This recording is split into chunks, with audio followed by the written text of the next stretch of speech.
Hey, welcome back to Legend of Zelda Skyward Sword. We're here on the Sand Ship. This is one of the dungeons to acquire the second Sacred Flame, and this is a fairly interesting dungeon. We haven't seen anything like this in the Zelda series because we're actually on a moving vessel, a boat. Well, it's not moving at the moment because we shot at a bunch of a cannon, but this is actually like not a temple or some building that's been put somewhere.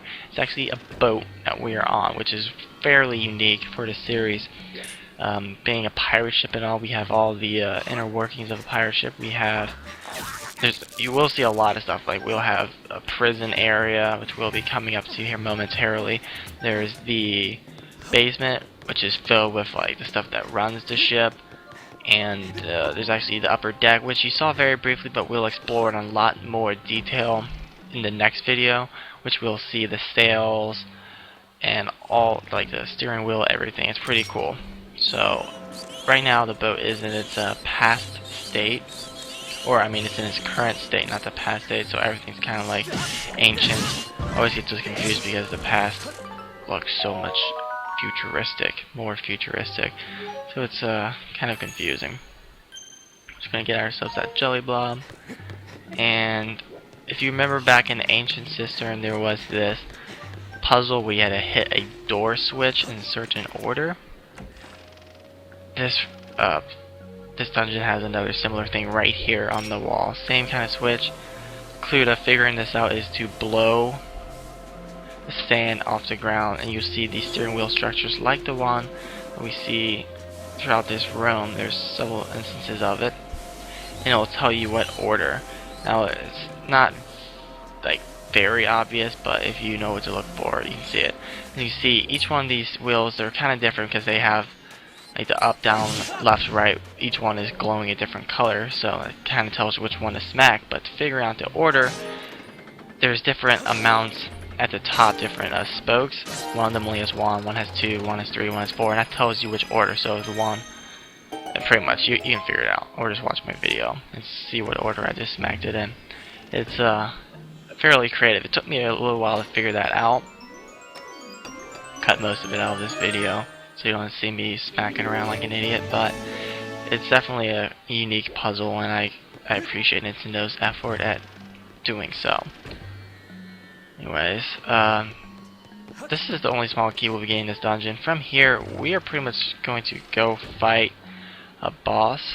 Well, it's the mini boss, but I mean, this dungeon kind of gets to the point fairly quickly.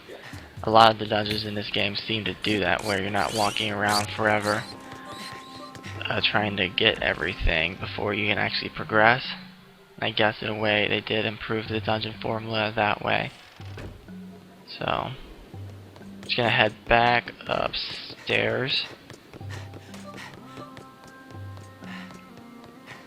and just pretty much heading right back where we came from. Just my way of getting across this is to walk a little bit till you're almost sunk down, then use your energy and you can run right up. It's a pretty easy way. Just, you don't really need to kill that guy, you can if you want. So keep on returning back where we just came from.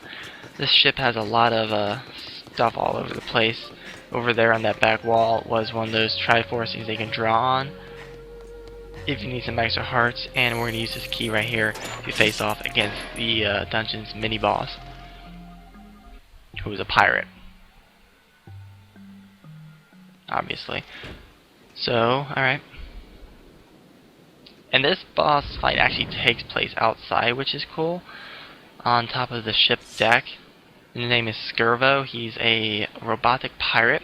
Now, I'm kind of curious on why he became a pirate, or who made this guy, because I mean, the pirate is a robot. It's not like a living, it's not like a skeleton, it's like a robot actually. So I wonder who made this guy. To defeat him, you need to make him walk the plank, basically. You can slash at him with your sword, he will also slash back. And as you saw, the area shut behind you with a barbed gate. If you hit that, you take damage. And he will try his best to attack you backwards, and you need to push him back towards the edge where he was standing at the beginning of the fight. Remember, he came running at you. Now the best way to hit him is to look for a weakness in his defense, and also when he swings his attack, he'll also often lose balance. That's when you can get one or two smacks in. And there's 3 stages to this, pretty much the same thing, but it gets a little bit harder every time, and the gate moves closer, giving you less room to move. The 3rd stage is definitely the hardest. Oh, he smacked me in the face. Alright, now he's gonna start to swing twice instead of once, throwing me off a little bit.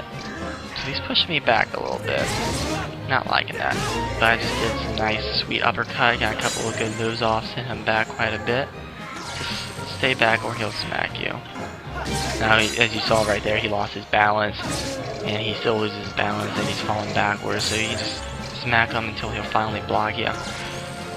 If you're really quick, and I noticed this, I replayed this guy several times because I found him interesting. Sometimes I just ran right at him and just slashed, and I was able to push him off no problem at all.